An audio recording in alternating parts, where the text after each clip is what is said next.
It's been a year that preyed on the weak and the sick, a year that claimed lives and tested trust, a year filled with division and upended by chaos.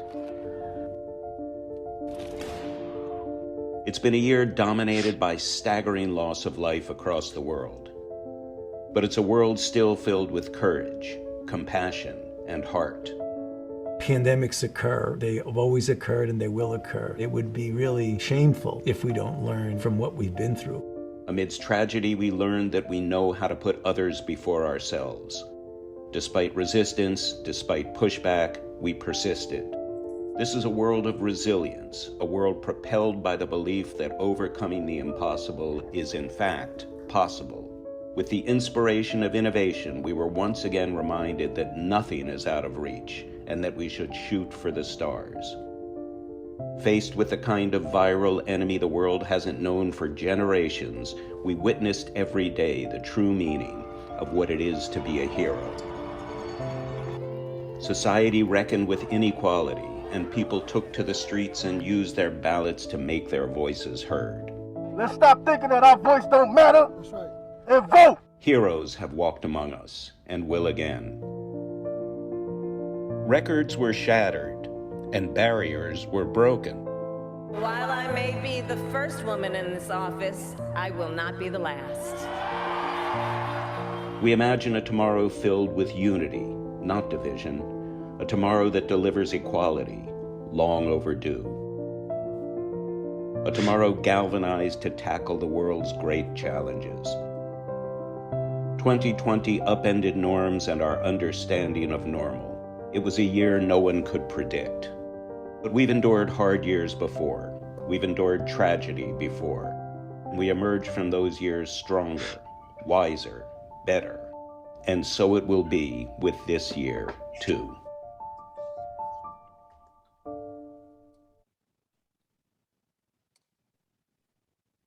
Hello, everyone. And so it has been with this year, too. Welcome to Fred Week 2021. My name is Julie Stoudemire, and I'm co-chair of the Fred Board, along with Peter Hurst, Senior Associate Dean of Executive Education at the MIT Sloan School of Management. And on behalf of Peter, Joe Ellis, our phenomenal Executive Director of Fred, and the entire Fred Board and design team, I want to say welcome to Fred. I want to welcome all those Fred alumni that I see in the chat list. Thank you for being with us. And a very special welcome to all of our new Fred members. You are Fred. We are bound together by a common purpose to develop ethical, inclusive, and transformational leaders, and to live by those principles ourselves. This is why we come together. Leaders that you saw in the opening quotes and in the video really embodied those principles in this unprecedented time. I was dying to use that phrase again. I think we've heard it a million times this year, but these are unprecedented times. And the Fred leaders who are on this call have been doing that same thing, being resilient and resourceful and innovative to keep your communities vibrant and to keep the leadership development practices of your communities vibrant. We were able to keep Fred's purpose alive through 2020 and 2021 through the generous support of Peter Hurst and MIT. And all of you who had the chance to attend Fred Week 2020 saw the amazing results of that Michelle, who was our head of the board at that time, and her design team put together. We've got another extraordinary experience coming up for you for 2021. And our partner, ASA, led by Kip Meyer, our Managing Director of Custom Partnerships for ASA, have made this Fred Week experience possible, and I think you're going to find it equally extraordinary. I'm so excited to have a chance to experience it with you. Sometimes people talk about Fred as being an unconference, and I credit Kip and the team for making it so. I've known Kip for, I don't know how many years now. Kip, is it probably more than 10? And throughout that time, Kip and ASA have been strong Fred embodiers and also leaders in our efforts, hosting many events that were in person as follow-up events to our annual Fred Forum, for Fred members and also for young leaders, people as young as high school leaders that we supported with Fred development activities. Fred is made possible by people like you, Kip.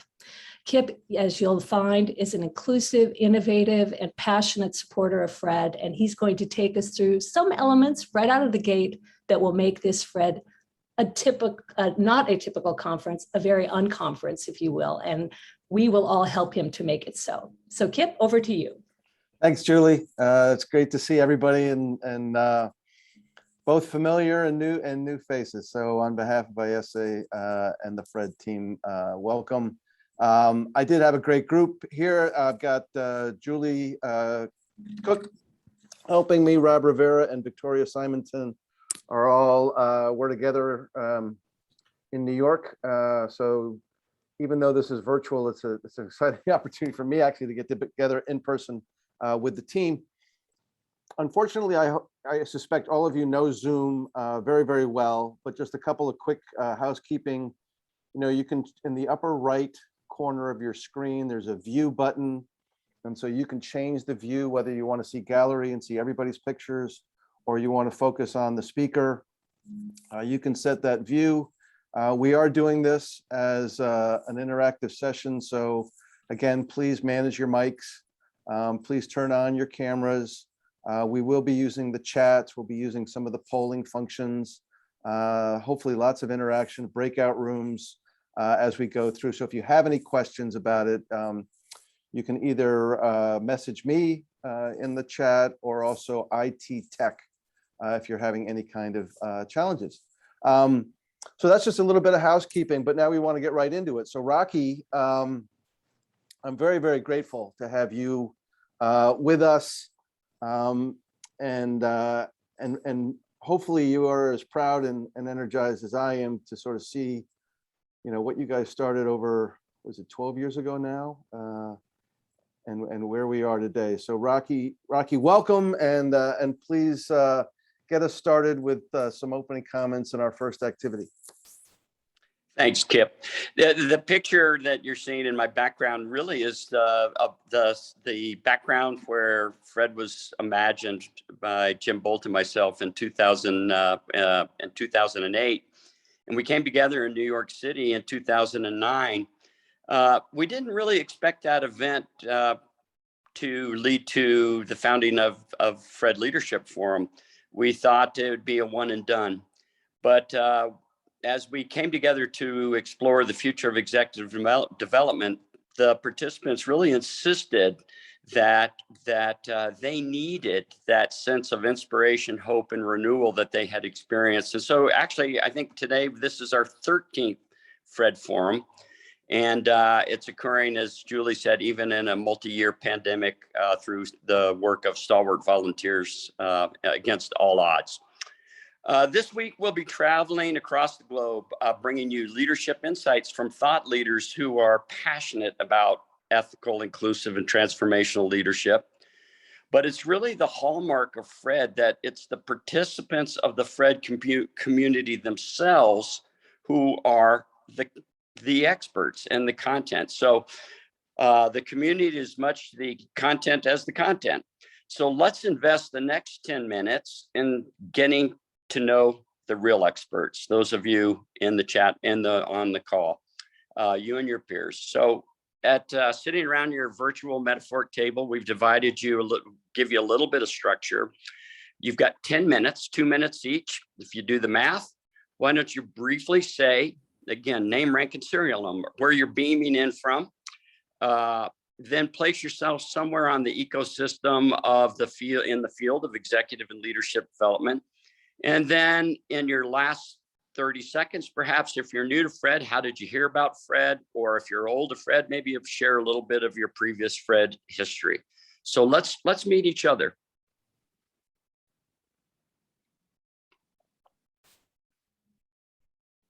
So Julie, if I can get you to fire us off in the team rooms.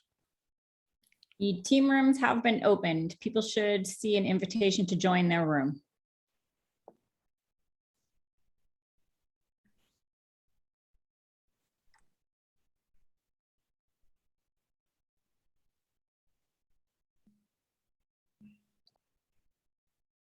Peter, Rocky, and Michelle, do you guys want to join a room, or you? Yeah, please.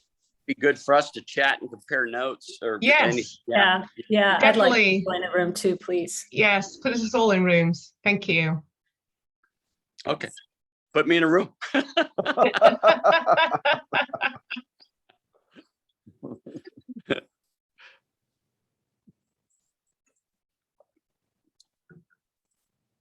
Believe it.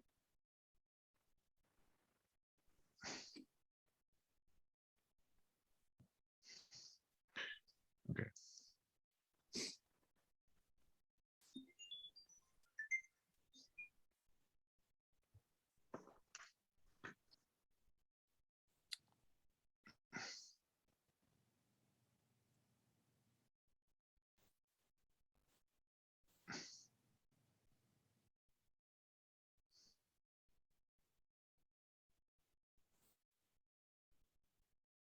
Let's see, is Rocky back yet? Rocky's still talking.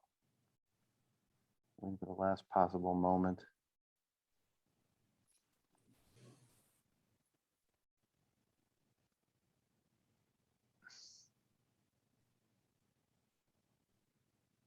Well, I know that was too short for everyone, but we will have other opportunities to connect and talk.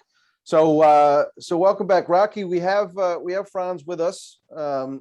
So I'm going to transition over to the next. I'm very grateful for Franz Hoykamp, the Dean of ESA, to join us today from Madrid.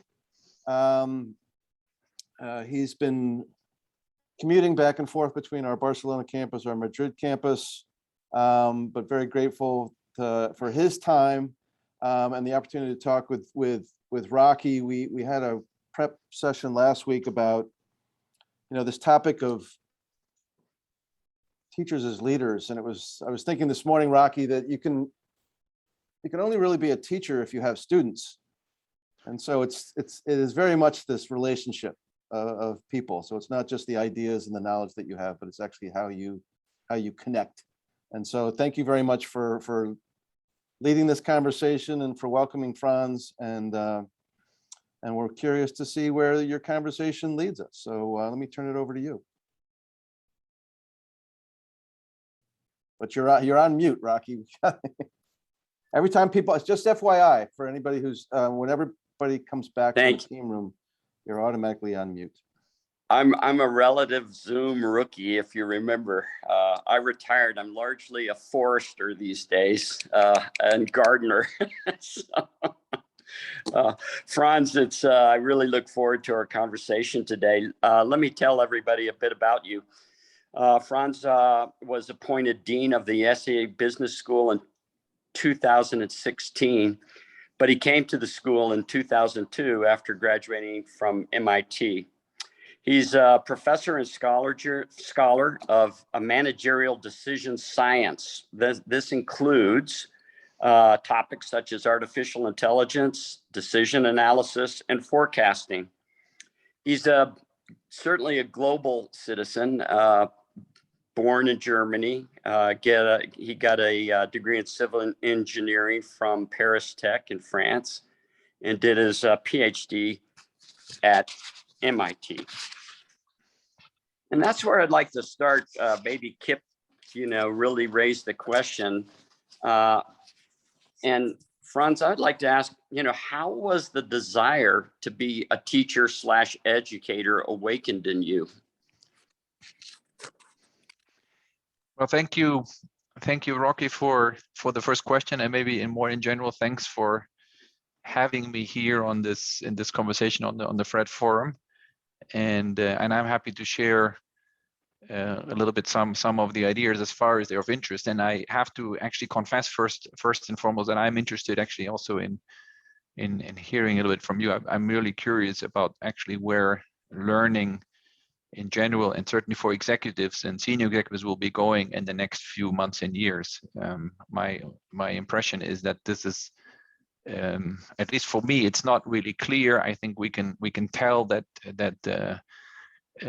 learning will be affected by what we've been observing in the past 18 months and even before that. And some of it isn't new, but I guess what is new is how people feel about the world in a different way.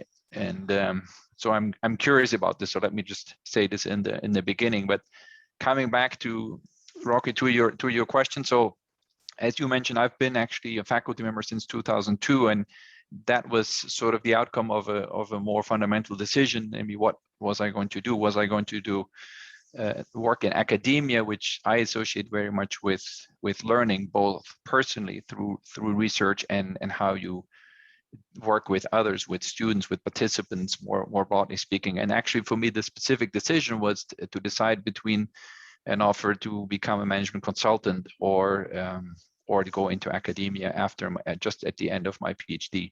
And actually, the tipping element, or what made the balance tip for me towards academia, was precisely that kind of relationship that you built with other people, with the learners, with participants, with students, which for me, I found I anticipated, and from what I had seen a little bit through, there's some teaching that you do when you do a PhD that I anticipated was going to be very meaningful, and actually that has also turned out to be true.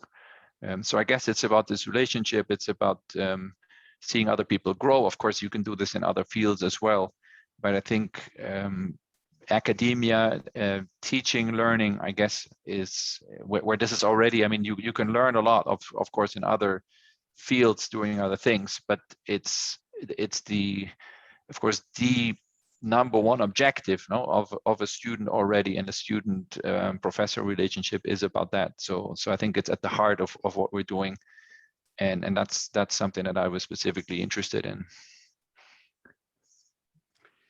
Just briefly, you asked about myself. My father was a military officer. My mother was a English teacher, and her mother was an English teacher. And so I wasn't meant to be a military officer. I think I was meant to be. An educator. But we're glad that you were recruited, Franz. I mean, actually, I've read the story. You were recruited by very heavily by a mentor, I think, to come back to ESA. Yes, I was actually recruited, if you want to call it this way, by my predecessor as the dean. So he in 2001 became the dean of ESA. And we met sort of a little bit by chance in 2002, and he was when I was about not too far from finishing my PhD, and he was asking me what I was doing and whether I had ever heard about the school and so forth and this and that. And I had not really, I have to say, at least certainly not in the context of what I was going to do professionally. And so that indeed led to a visit, to two visits to the school, finding out what they were doing, what was going on, etc. And what turned out to be important then also for me, and I guess that's an additional perspective maybe also other than educator, is I thought because the school had the project of going to work in Germany, which we are doing actually now. We have a campus since 2015 in Munich, and the project was already on the table in 2002. And I was interested in that because I thought, research is good, teaching is good, but a little bit of institution building is actually also nice. And to make a difference in a place that you go to where there isn't really a business school before, or not a lot of it. And that was actually, in the end, besides my personal decision for academia, I think specifically for the institution, it was actually about that there would also be this component of institution building. And you mean you all work for institutions that have a long history, and I think you are also keenly aware of what it takes to build something new, which I think is not simple, and you need the right ingredients for that. So I think that's actually fascinating. In fact, fascinating job also, I think, that we as educators can do.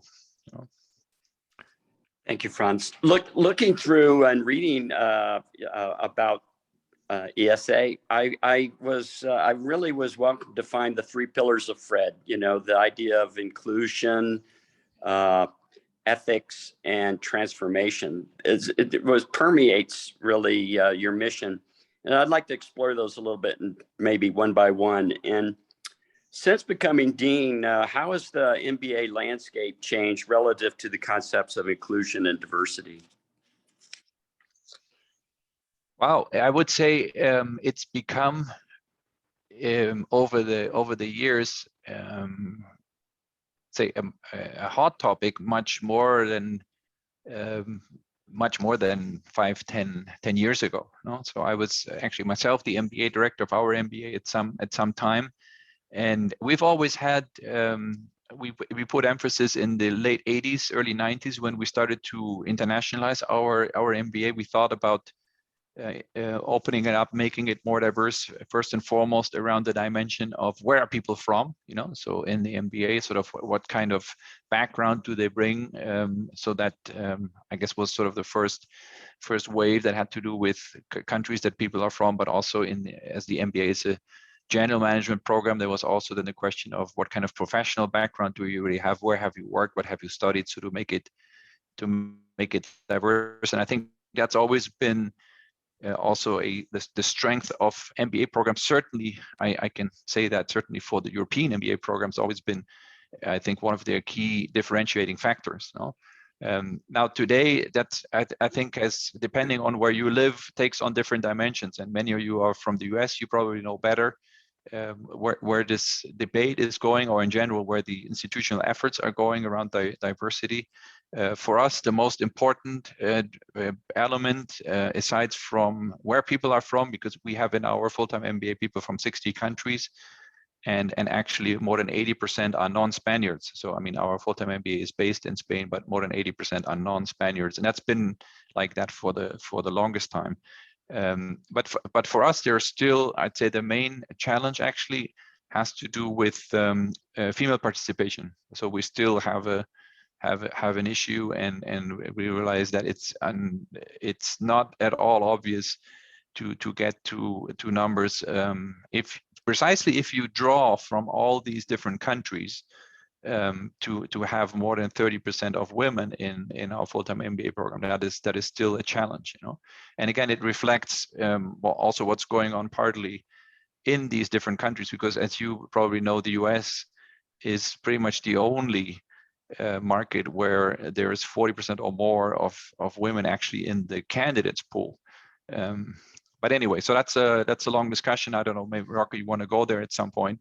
But having a sort of, creating a program where people can draw from their very distinct backgrounds and experiences, I think has been very important for our MBA program.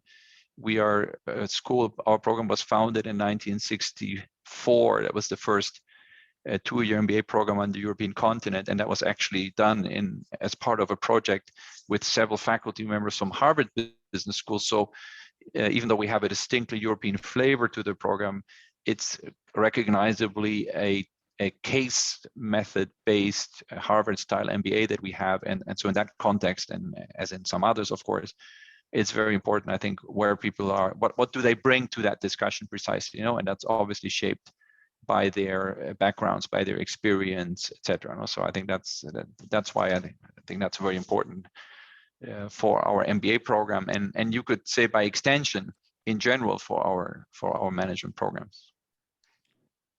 Thank you, Franz. The second, another pillar of the FRED forum is ethical leadership. ESA is recognized by the Financial Times for its commitment to corporate social responsibility, CSR. How is this ethic of responsibility instilled in your students? So let me say the ethical dimension of business and is sort of at the core, I would say, of why the school was started in the first place. So let me maybe back up a little bit. Our school was started in the late 1950s in Spain. And I don't know how much you know about the history of Spain. And as you pointed out, Rocky, I'm not Spanish, so I'm from Germany. So I'm certainly not a specialist, but you can tell, I mean, in the late 1950s, Spain was not a democracy. And the economy was run like, well, not in also, I mean, in a almost centralized way. We're making progress, but certainly Spain only joined the European Union in 1986, so that's almost 30 years later. So which gives you a sense of what the world looked like there. And at the same time, there was a clear sense among sort of the founding team, which is actually a young faculty member from a university who was doing sort of organizational theory. He was actually part of the faculty of a textile engineering branch of that university, but he had to do precisely with the organizations around, etc. But one of the first things that that was sort of foundational for us is, number one, the belief that that business needs to be done in the right way, and I'll explore that a little bit further in a second. And if it's done that way, then it's going to be a force for good in society, and it's going to drive positive change. And that's an idea I think that we all agree with today. I guess that's a mostly, at least I think, as business educators, and I think we believe in the positive elements that business brings to society if it's done in the right way. And one of the main ideas precisely of this founding team of people that founded our school was that we need to teach the people who have responsibility today, so in the late 50s and going forward since then, how to do their job the right way. So we need to presuppose that they want to do the right thing, but we need to help them actually resolve the dilemmas, the conflicts that arise invariably when you do business, when you're well-meaning, but when you need to make meets and when you need to make your organization grow, etc. No? So in that sense, the ethical component has been at the basis, like since day one in this institution, and maybe I should add also that we are an institution in the Christian tradition. That was also very much part of the mindset of the people that started the business school at this time. So they were also precisely wondering, from their perspective as a good Christian business person, how can I do things, in the right way, so that the business that people are doing benefits everyone. And so this has been permeating then how people think about business. And one of the reasons, I guess, also why we were comfortable with using cases at the beginning was precisely because it allows you to more easily integrate precisely the different dimensions of decision making, and the ethical dimension is one of them, not the only one, of course, but it's one of them. But it allows you precisely to bring across this message and to instill in participants this idea that you shouldn't be isolating too much the different aspects of what you're looking at. Somehow they have to come together and has to make sense. And you can't just I think this is always a point. If you want to have people also think in a coherent and ethical way, you need to make sure that when they are in finance class or in marketing or wherever, that the ethical dimension is really present, because as the famous saying goes, in ethics class everyone behaves ethically, so that's obvious. If that's the topic, everyone knows what to do. I don't know whether that sort of explains where we're coming from, and right now, we do that. Of course, this has developed. Indeed, corporate social responsibility, I think, has become sort of one specific way of engaging with ethical questions, and we were part, I think, of this movement also from day one, and we continue to be. We do work on that. We have several chairs also on the several faculty members to work on it, but I insist, and I think that's important, that corporate aspect, which is important, doesn't replace really the individual's actions and implications of the individual's actions. So there is a corporate responsibility, but there's certainly also an individual responsibility. And so that both are important. Thank you. We'll come back to the corporate responsibility in terms of translating theory to action. As you say, everybody's ethical in class. Perhaps you'd share some of the stories of your students during the pandemic that you're particularly proud of that illustrate, translation into action. I don't have the specific examples, but I saw in an interview that this was something you were quite proud of. Right. Well, there's a couple of things that specifically happened, I think, throughout the pandemic, as in many institutions, where our alumni go out of their way to take care of the specifically needy people in any moment, but certainly in the pandemic, and also so that can be help with medical supplies, that can be help with taking care of the people who have lost their jobs and need counseling, need specific support, these kind of things. But maybe specifically also, I think in the pandemic, and certainly at the beginning, I think when everyone was scrambling to sort of understand what was going on and see how to also, from a logistics perspective, I don't know what your experience was, but at some point, there were no masks to be gotten anywhere, or even, the famous respirator systems that people needed, and this kind of thing. So there's been a couple of alumni, I think, who have been doing very significant things precisely on, making sure that because they were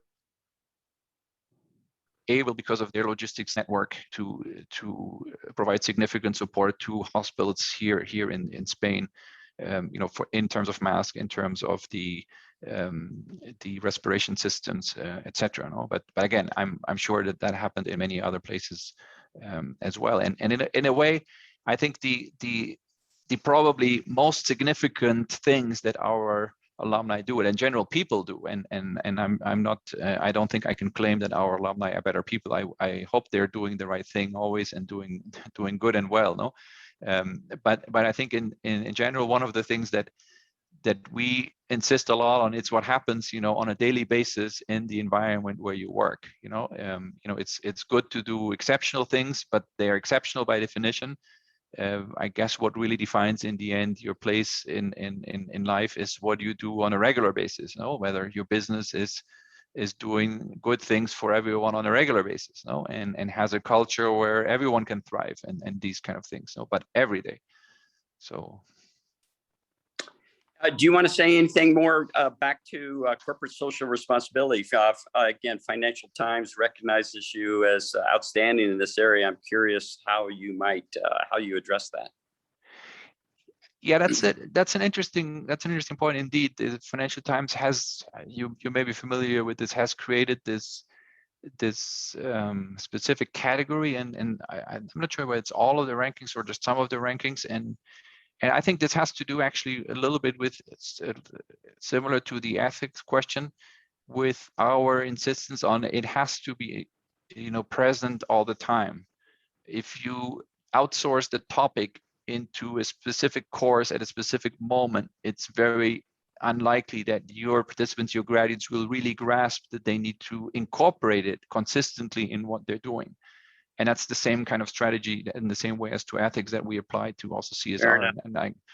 And I guess that's why we show up high up in the ranking. Now, this being said, I think there is in general, I think for business schools, I think we have a little bit of an issue with measurement there. So how do you really quantify these things? And that's, again, maybe that's a chapter apart, but.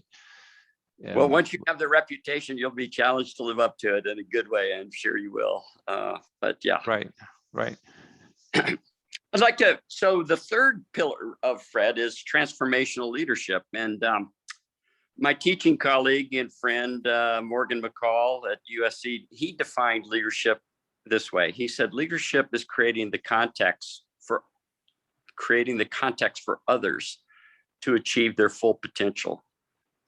And so this definition, I think, of leadership is about creating the context for others to achieve their full potential. It seems to resonate with ESA's declared ambition to be a transformational experience. Would you expound on this notion? Okay, yeah. So I think I guess there are a lot of different definitions of leadership, and I think we have heard the famous people give sort of, and I guess they are highlighting, of course, leadership is complex, there is different aspects to it. I guess they're highlighting all different ones that are meaningful, but in the end converge, I guess, about mainly about the point of, as you said, making things possible, of creating a context, being helpful, and in our mission statement, we talk about that we are in that we're about leadership development. That's clear, and that we want to have leaders that have long-lasting positive impact. That's, I guess, also clear. And then we say actually through 3 elements, and I guess that has to do with that's really about leadership. The first is professionalism. I think it's obvious, but sometimes we need to say that we expect managers and leaders to actually know the trade, and there are certain things you expect leaders to know about, to be proficient, etc. Integrity. So I guess understood as, being a person who knows how to choose appropriate objectives and means, to make them happen. So there's I guess a balance of being able to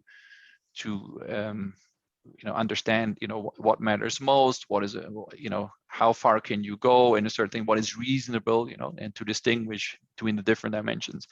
And all of these things are good. But when I ask people, participants in our program, students, okay, but if you think about a person who through his or her leadership really has made a difference in your life, or as far as you can tell in other people's lives, maybe even historically, what was that all about? Was that about professionalism, integrity? And the answer is yes, but there was more. There was always more. And I think the additional dimension has to do with what you mentioned before, namely it has to do with going out of your way so that through your work, through what you do, through the conditions that you provide, actually others can thrive. Others can be the best of what they can be. We call this, for us, it has the dimension, it's associated with the dimension of service. But service understood okay, through the work that I do, you can actually thrive. You can be the best of yourself. I think that connects to the definition that you mentioned before, and I think what our experience actually shows. I mean the shared experience of humanity. If I can make that very maybe a little bit audacious statement, is precisely that the really transformational leaders that really change important things have a very strong component of that third dimension. So they obviously also need to have the other ones, but they have to have that very strong. And those are the ones that you keep in mind, that change you. And I guess we try to have our programming be transformational experiences. And it so happens that I guess we create a context, an overall context, and I guess we haven't mentioned this before, but obviously what happens in the program is not only what happens in the classroom. There are so many more things, and they all have to, if they're all aligned in this direction, with how you start the day, what happens, depending on whether you talk about a degree program, in admissions, in career services, and if you have a team also of people that work in this organization, faculty, staff, everyone. Then this ends up being in the end a transformational experience, because everything is aligned in that direction around this mission. Franz, you mentioned the word service, and perhaps the Christian tradition leads to kind of this notion of servant leadership that I think you allude to, and a word that I also have found that I would associate with you and perhaps your beliefs, but I want you again to is humility. This word humus, which is of the earth. It's from the Latin grounded. It's not a word we always think of when you mention the word executive or leader. Tell me about the importance of humility. Wow. Well, let's see. I'm not. You're right that indeed in the Christian tradition, but I think it goes beyond that. I think this is actually a shared value. I think we all actually intuitively like people who are sort of a little bit of understated, who don't overdo it, who don't talk about themselves all the time, who don't think that they're the center of the universe. Because one way or another, probably nobody is ever, and certainly not for a long time. So I guess a little bit of wisdom, also life wisdom, accumulated wisdom, helps to see that.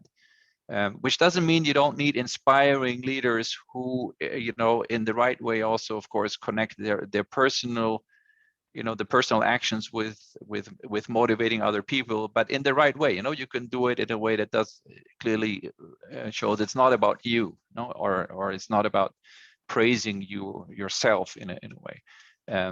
I think this is in that sense a key ingredient for human relationships. And that's true, I think, in general for life, and certainly then also for leadership. And I do think that eventually also people see through whether the person that they work with is really thinking it's all about them, or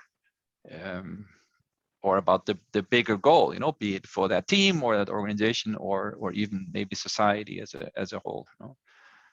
So I agree, this is an important ingredient. I've got so many questions and so little time. One of, in reading the interview that you did with the Global Business School Network in October 2020, you predicted that democracies will become polarized as a consequence of the pandemic. So that was over a year ago. And as somebody that is a scholar in the field of making predictions, would you say a year later that you were spot on, or did you underestimate the strain on democracies? Or, how do you see that prediction now with the hindsight of a year? Yeah, let's see, I would argue that I think it's obvious it's happening. So that's, and I'm not actually thinking that I'm a specifically a good forecaster, actually, in the sense of, well, good forecaster, I mean, in the field of forecasting, being a good forecaster means not that you're right when you make a forecast, but that your error term has certain properties, so that's actually, but anyway, what I'm trying to say specifically on the issue, I think it's quite obvious that we were already coming in the last few years. We were more and more getting more and more polarized. I think for several reasons, because there are issues in society clearly that are becoming more relevant, that we're seeing today. There's, I think, quite a bit now also published that sort of basically establishes that through different political decisions and how our financial and economic system works, basically since the 80s, we're setting ourselves up a little bit for trouble, or at least making it more, creating a society it's a little bit more fragile. That has to do with things that have to do with how companies work, takeovers, antitrust and so forth. But without going into details in that, that's clearly the case. And I guess also the fact that the way we now communicate over social media certainly has also exacerbated a lot our differences. And I guess on social media, many people aren't really their true selves, in the sense of they magnify, I guess, their own opinions even more, make them more extreme. I guess that's another element to it.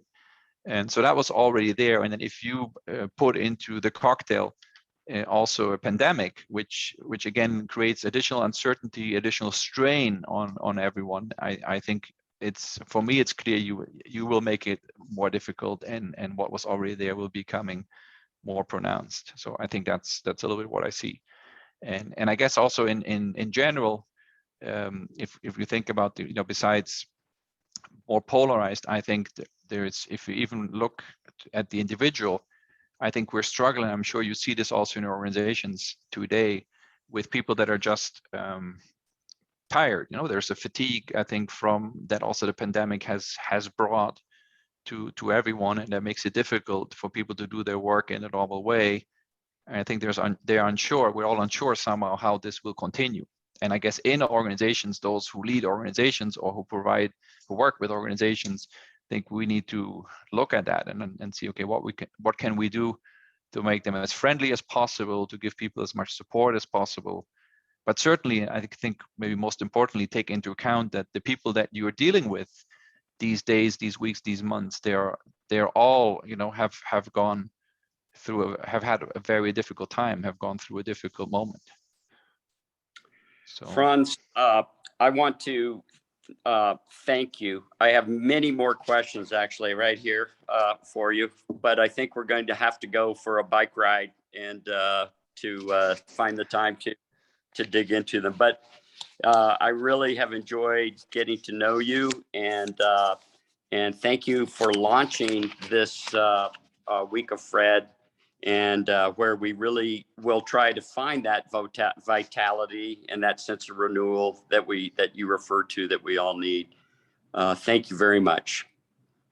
Well, thank you, Rocky, and good luck with these days of exploration, and share the insights also with us. I mean, Kip is here, and I'm really interested in how learning, and certainly learning for seasoned professionals will evolve. That's going to be important for us too. So thanks so much. Thanks, Franz. At this point, I'd like to turn the baton over to Michelle Bleibert. Michelle has been a stalwart Fred defender, protector. She's fiercely loyal and has guided us through some very difficult times. And I'm going to let her maybe share. I think she also has she's the former director of executive leadership development at Time Warner, among many other positions. And I believe she just got a new position. So I'll turn the baton to Michelle. Oh, thank you, Rocky. Thank you, Franz and Rocky, for a great kickoff to today. Well, I'm going to start off the session by showing you a video, so you have some context for the person that I'm going to introduce you to, who's the CEO of an organization called RISE. And RISE stands for the Ross Initiative in Sports for Equity. So I hope I've piqued your interest about sports and equity. And let's all watch a very short video about RISE, and then I'll introduce you to their spectacular CEO. Too many people feel the burden of systemic racism. I've kind of gone through some tough times mentally. This failure prevents full unity and greatness. I just don't understand why the world has to be like this. But when the world darkens, sport can grow its power. It feeds a burning flame, and as the winds of change carry those embers to every corner of our country, sport bridges divides and builds hope. RISE is the national not-for-profit creating a nation unified through sport, committed to racial equity and social justice. Through comprehensive partnerships, customized programming, and cutting-edge fan experiences, we are at the vanguard of educating and empowering the sports community across all ages and levels, including athletes, coaches, staff, and fans, to be anti-racist. Those resources that they have at RISE can continue to help me build my platform and help me use my platform to make sure everyone can use their voice and they can be heard.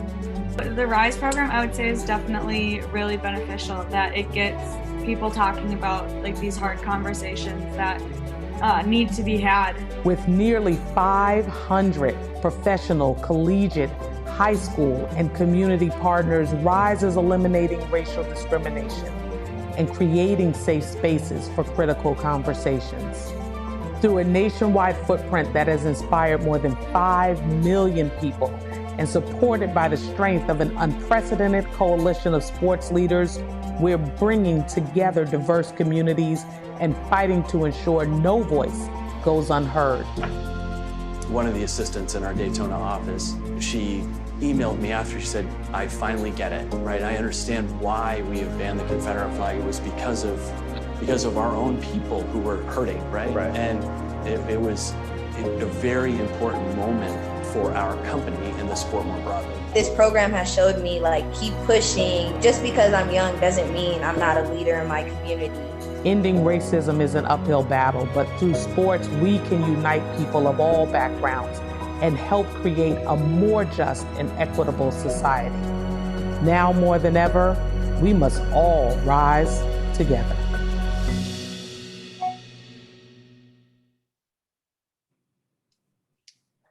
Well, I am delighted to introduce you now to the CEO of RISE, Diane Billings-Burford.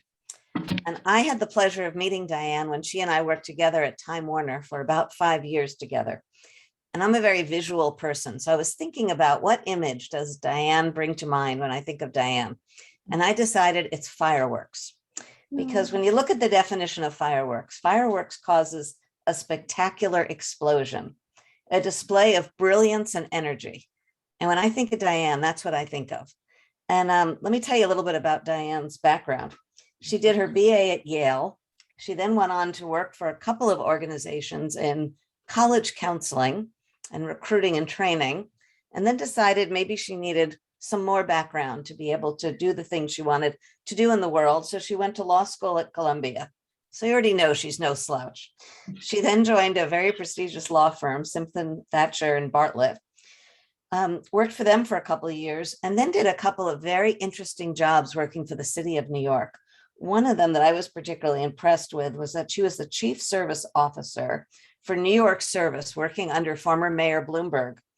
And this was an amazing service initiative that he put forward in New York City, and Diane was the force of making it happen. When I was at Time Warner and we were looking for someone to join our diversity and community engagement team, Diane was by far the best candidate. And I was particularly excited when she was hired because, having seen her background, I knew she was a force to be reckoned with. And during the time I worked with her at Time Warner, I saw her do phenomenal things. A lot of companies have foundations. Diane figured out how to use our foundation for good, how to connect it to the vision of the company, and how to increase community engagement, involvement with employees, and really make a difference in the world in the space of diversity. She and I both left Time Warner about the same time, and I couldn't wait to see what Diane was going to do next. And when I saw her announcement that she was hired into RISE and then promoted to be the CEO of RISE, I was particularly excited. So when we were planning Fred and we were thinking about highlighting leaders that really embody all that we believe in Fred and making a change in the world around transformational ethical leadership, for me, it was a no-brainer to call my good friend Diane and see if she would come speak to all of you today. So welcome, Diane. Thank you. Good. I think it's good morning everywhere. Well, it's good morning here. No, it's afternoon. Good afternoon, everybody. I'm in New York. And thank you. I think I'm just a little beside myself. Michelle, that was so beautiful. I really thank you for that. This is being recorded. I might have to play it for myself from time to time because everyone doesn't talk about me that way. Well, once they know you, I bet they do. Although being a person that breaks glass, I'm glad everyone doesn't talk to you about that way because you bring about great change. So one of the things I would love to hear you share with this group of people today, also my friends and colleagues and new friends, to those of you that are new Freddies, is Diane, you joined this phenomenal organization that had a pretty massive goal. How did you enter this organization and create change? This is obviously one of the most powerful roles and things happening everywhere in the world. It's a shame we all had to be reminded that Black Lives Matter, but certainly that's the key theme of today. And you've had the opportunity to join an organization and really try and make change in the footholds of a community that's not easy to make change with, the great sports industry. So Can you tell us, how did you do that when you joined RISE, and what are some of the philosophies you have at RISE? Yeah, I'd love to. So first, well, we have a moment. I don't need to go to this yet. One of the things I think is interesting, when I came to RISE is about 6 years old, and I've been here 3 years, and I love having this conversation with this type of audience, because I came into RISE 3 years into its inception, and I was the third CEO. So everybody needs to let that sink in. The RISE was undergoing some changes at the top. The R stands for Ross, which you mentioned. Former Commissioner Paul Tagliabue, the former commissioner of the NFL, had agreed to come on and be the chair, the co-chair with Steve Ross. And Paul said, and for this next CEO, we're going to run this search a certain way. And so I came on after that search process. And so when I stepped into Rise, Michelle, the truth is it was a private foundation that was born out of what I think is a sincere commitment from, what do we call them, a high net worth individual. And so I walked into this private foundation that had the goal of doing good, and it was pretty well resourced. But one of the first things we had to do was go back and just define what Rise is and what impact we wanted to have. And so we came in and we refined our mission statement. We created a vision statement. There wasn't a vision statement before that. And then, of course, and again, the folks on this call, you've been through these types of things. It's all the kind of operational stuff that comes after that. How does your structure match your vision, match your mission? It was taking the organization through its first kind of strategic goals process for the coming year. And so I say to the team, I do believe this. There's an Abraham Lincoln quote that says the best way to predict the future is to create it. And so it was bringing some of that mindset to the organization. So that was the top of it. And you're right, it was interesting to bring this mindset to the sports industry. I would say I learned a lot at Time Warner. The truth is I learned that the entertainment industry was more parochial than I knew. It was not an easy industry to kind of break into and maybe to always innovate. And sports has some of that. There is definitely you either are part of this industry or you are not. And so some of Rise defining itself in the midst of this industry that's, kind of well-defined, it's caused some bumps along the way, but they've been good bumps. And I'm proud of where we are today. And, I think we'll get into some of that, but, we've made some great strides. So Diane, when you say you're either part of it or you're not, just as a starting point, what's the issue about race with sports? Yeah, well, one of the things I think is great, Rise has an activation. We call it Champions of Change. I invite you all, if you have time, if you go to Rise to Win, TO, it's spelled out, .org, on our website, you can get a link to our virtual Champions of Change. We had a sponsor who was good enough to help us turn that virtual as the pandemic hit, because previously it had been in person. It's up at the Super Bowl. We're hoping to have it up at the MLB All-Star Game, at the Final Four for NCAA basketball championships. But the first segment of Champions of Change, we call it the Road to Progress. The truth is, if folks looked at history, sport has always been a part of our racial definition history in the United States of America.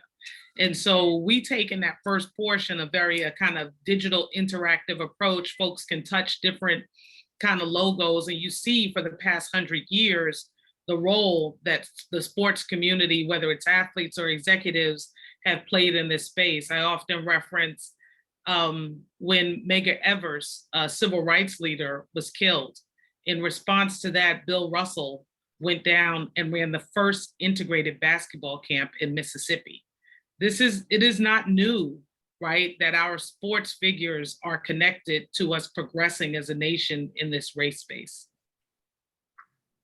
Or in any space even. I forgive me for forgetting her name, but even the woman who integrated the Boston Marathon by protest, she just got out there and she ran, right? So this concept that our country will progress and we will address civil rights is we've always had athletes and sports business folks involved in that process. Well, they're important role models in the world and their voice carries a lot of weight. So tell us, so what did you do? You became CEO, and how have you gone about trying to drive change? Well, let me tell you, I became CEO, and like everyone, we experienced what I call the perfect storm of 2020. So, we're out at Super Bowl in Miami. It was awesome. I go to All-Star game in Chicago. I got a little ill, didn't think anything of it. But by March, All-Star games in February, by March, the world is shutting down, at least the United States, because other parts of the world had already started shutting down. And I call 2020 the perfect storm because not only did we experience the pandemic and all that that meant, but we also had this racial reckoning. And both were happening at the same time. And I think in some ways they still are, both are still happening. And so in that time, a lot of leaders were coming and as a leader of RISE, we had to shift, not our mission, not how we completed it, but I had a certain percentage of the staff that was focused on getting people to be engaged in this conversation with us. And literally in June of 2020, right, that I almost had to flip our staff from the resources to focus folks to being engaged with us to the resources to manage the request for us to come in and help them through this moment. And so one of the things I want to share, and I want to share with you, and I would love to get your feedback based on just your experience with various organizations of various types and various fields, is we've been working a lot with leadership at organizations in the sports space. I often say, I like that Gary Bettman, who is the commissioner of the National Hockey League, the NHL, he had a call with, he got on a call with all of his community folks across all 30 plus of his clubs. And he said, Diane, will you join us for this call to try to help us figure out where we need to be in this moment? We did that. Gary got it so into it. We did the next call. He said, well, can you join me with my chief marketing officers? We did that. And then by the end of the week, we were on the call with the GMs and the presidents from the various clubs. And so I want to share today, we have 5 pillars that we've been sharing with folks, and they're not rocket science, guys, but 5 pillars of what we consider institutions that are inclusive and are showing cultural competence. And so I would love to share those really quickly with you. And again, Michelle, I'd love to get your feedback, just what you think of them. And I have a couple of questions around them if you're open to it. Absolutely. And I bet so many of us in our own organizations or higher ed have been trying to do this. So we appreciate you sharing what you're doing. Oh, please. I love it. So now after all of that yakking, I need the PowerPoint back, whoever's doing that. Thank you so much. And let's go. I think it's 2 slides right here. This is perfect. So when I got on the call with folks, right, they're leaders. They're all thinking, okay, how do we meet this moment? Folks are remote and the world is exploding. And so in order to we have emotional conversations, we start with reflection, but this is a very much, let's look at your organization and let's see if you have these 5 pillars in place and how they're showing up. So the first is simple, right? It's to keep the finger on the pulse of the organization and have a sense of how people feel. Sounds simple, but it was stunning how many leaders were not exactly sure how folks were feeling at that moment, or how many different types of feelings you had going on at that moment. And so we would talk to them about that. Some ways to do this is a simple survey. Sometimes it's focus groups. Then the next one is to raise the level of knowledge around issues of race, diversity, and inclusion. Most of these are pretty savvy organizations. They had some form of training, but who was going to it? How good was it? How is it being received? And then the third is build structures that make diversity and inclusion work pervasive and holistic. So a lot of places had ERGs, right? The business employee resource groups, or BRGs. And I encourage folks to think about, okay, but are those organizations existing in silos on their own? What are the ways that this work is kind of part of what your organization is doing all the time? And sometimes that comes through, we definitely would point to, when we talk about structures, sometimes structures are policies. We have to think broadly about what we mean by what structures make the work pervasive. The fourth is identify ways to support minority stakeholders, whoever that may be in your space. It's going to change from space to space. And then the last is create opportunities, spaces and opportunities for cross-cultural dialogue. At our core, RISE puts forth that one of the big things we don't do enough as in this country is have these conversations across cultures, right? And it makes it harder when you have folks of all races coming together talking about race and racism. But we think it's what's required. We think it's what it's going to take to, get to this end of unity. So I would love your thoughts, Michelle. What do you think of these 5 pillars? And I would also love, given how much you work with so many organizations, is there 1 or 2 that you think is probably more challenging than the others to actually accomplish? Well, thank you. I actually think the first 2, it sounds so simple to have a sense of how people feel, but I think in today's world, so many leaders, especially those that may be white, probably typically males, maybe even white females, don't necessarily know how to have this conversation and are kind of afraid to have the conversation and probably mostly afraid to get it wrong and afraid to offend people and aren't sure. I have a number of friends that are C-suite execs in companies, and they literally called me during this, last year and a half to say, how do I do it? What do I do? What don't I say so I don't get in trouble? And so I think a lot of people have retreated from the conversation. Maybe they've done surveys. Yeah. I think other leaders have been very courageous and bold, and they've sat in their living rooms and they've had these hard and open conversations. But how have you helped some of the leaders you've worked with kind of not be afraid of opening up the conversation and dealing with how people feel? Because people feel, right, a lot of things. They feel, optimistic, but they also feel angry and mad as hell, and they want things to change. Yeah, and on the other side, you nailed it. A lot of our leadership, I'll speak for myself. I'll just speak for in the first person. I get a lot of pushback because of RISE's board, but my board is made up of the commissioners. 14 of the 26 slots are commissioners of the major leagues and the heads of the sports media stations. Well, all of those posts are held by white men. And I don't think one of them is under 50, right? So we've even got some generational issues to deal with.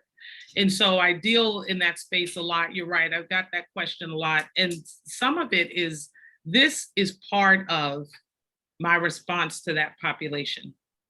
Let's look at this, holistically and then approach it. And then on a personal level, you're exactly right. I'm gonna share another slide, but it is going to require courage. Here's the truth. We are in a space where the vast majority of our leadership positions, especially in the corporate area, are held by white people and white men. If we're talking about the top of the house, it's white men. And we are in the midst of this perfect storm. So both of those things are true. And so what it's gonna require is courage. I think it's going to require courage and wisdom. I obviously put forth to a lot of leaders, find yourself the right partner. Approach this the way you approach good business decisions overall. If there are capacities that your organization does not have, you either figure out how to build them or you engage with others to bring them in. And I think you've got to approach this the same way. And that is courageous, right? If you acknowledge, I don't have the capacity to do this, then you've got to figure out how you build that capacity. And I think it's going to take courage. I think it means taking risk. I think it means educating everyone. That's why we have the second. I think you have to raise awareness that everybody's in this together. This is new. This is revolution to everyone. The amount of, quite honestly, like I'm including myself in older because I've got millennials and Generation Zers, and I'm not part of either one of those. The world is fundamentally changing. And so it means that we all have to be educated to move with this change. And all change is not bad. The amount of times that I hear, Diane, this didn't used to be wrong. It's just wrong. They're just saying it's wrong now. And I'm like, Yeah, I think they're saying it's wrong now. I think it was wrong before. We just didn't say it. Right? But we're having to adjust that those things are no longer acceptable. So I tell folks they have to be courageous. I tell them to build their capacity. And I think that comes from learning and educating. I love Franz said it earlier when he was talking about learning for seasoned professionals. We've got to focus in that area. This is not an area where only the younger folks need to be developed. We need to figure out learning for seasoned professionals in this space.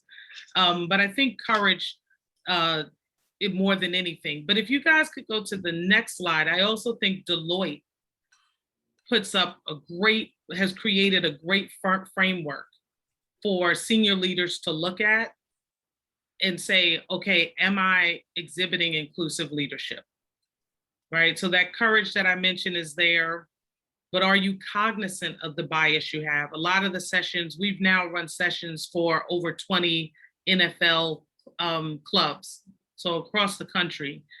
And one of them has been on bias. And for the most part, I think folks are just now becoming aware of the biases they hold. And I mean that for everybody. We come in saying everyone has bias. I have bias. And then it's about understanding we have bias, being cognizant of it, and being cognizant of how it shows up. What does it mean to me that you referenced earlier, you talked about my schooling. One of the biases I have is I do look at resumes and look at people and think about where they went to school, but what does that mean? How does that show up?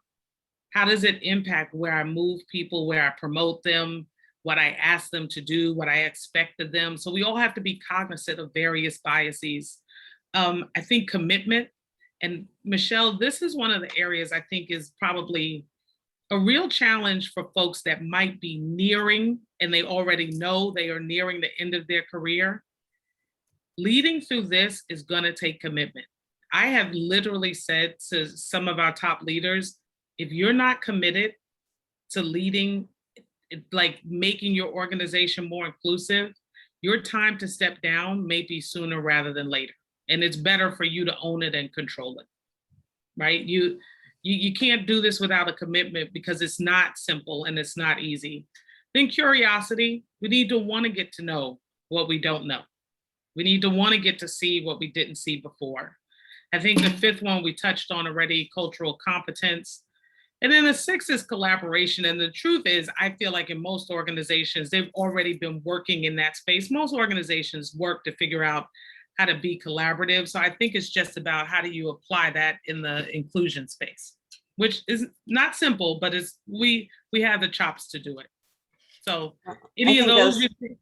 No, I think those are great. And I'll reference Franz again, because I thought it was great that he talked about the fact that IASA is struggling, as many higher education places are, never mind the corporate world, about not having enough women in senior roles. And I think the first thing is saying it and having the courage to say it, and then the commitment to making change. And I really like that you've put these out there and encouraging people to make the commitment. And it also takes a lot of courage to be able to say to people, maybe you've done your time in this role and maybe you're not up for committing to a large change. And that takes a lot of honesty to look at yourself.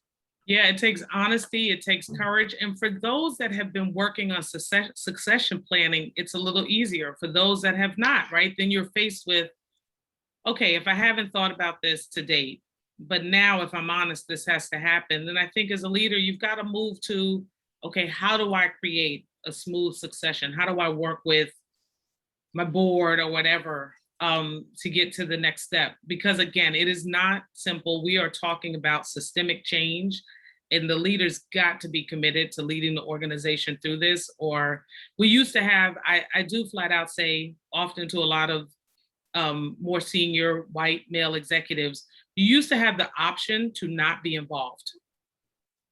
That is not an option, right? Like right now in this culture, silence is violence, and you are getting clobbered for not saying anything. Say that one again. Silence is violence? Silence is violence, right? And Wow. so there used to be, I think a lot of leaders, right? We used to say, we have a DEI person. We're gonna let that happen. We're gonna let HR, or we're gonna let this person, manage it.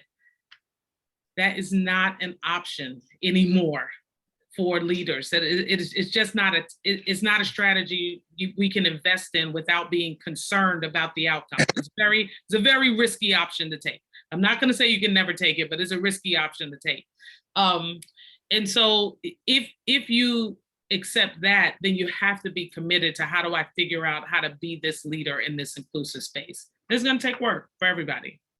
Well, what Diane and I would love to do now actually is to involve all of you as our audience. And Diane and her organization have come up with a couple very provocative questions. And we're going to take a quick poll in just a moment. We're going to ask all of you to answer these few questions. And then Diane has invited some very special guests. She does get to hobnob with some very interesting people in her job. And she's going to talk about these questions with them. And then we're going to come back together and debrief them. So if we can turn to the poll now, we're going to ask each of you to participate and tell us what you think.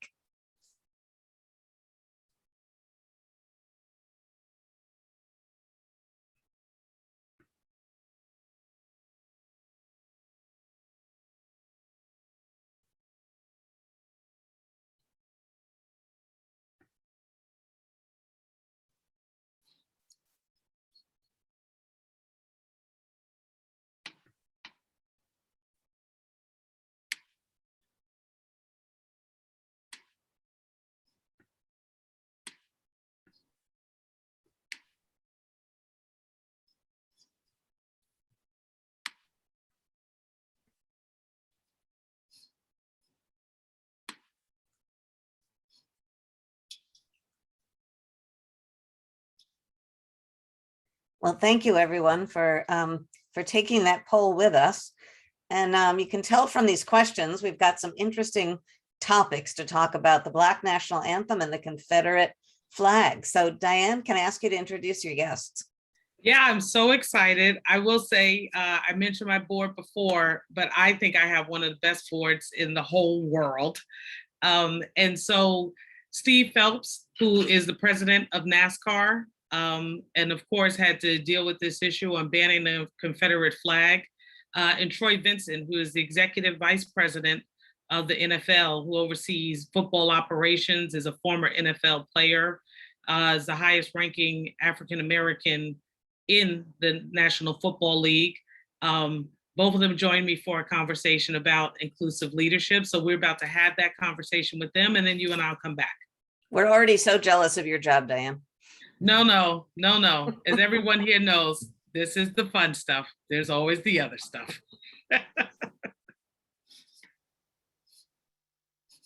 And now for the next conversation with Steve Phelps, the president of NASCAR, and Troy Vincent, the executive vice president for football operations at the NFL.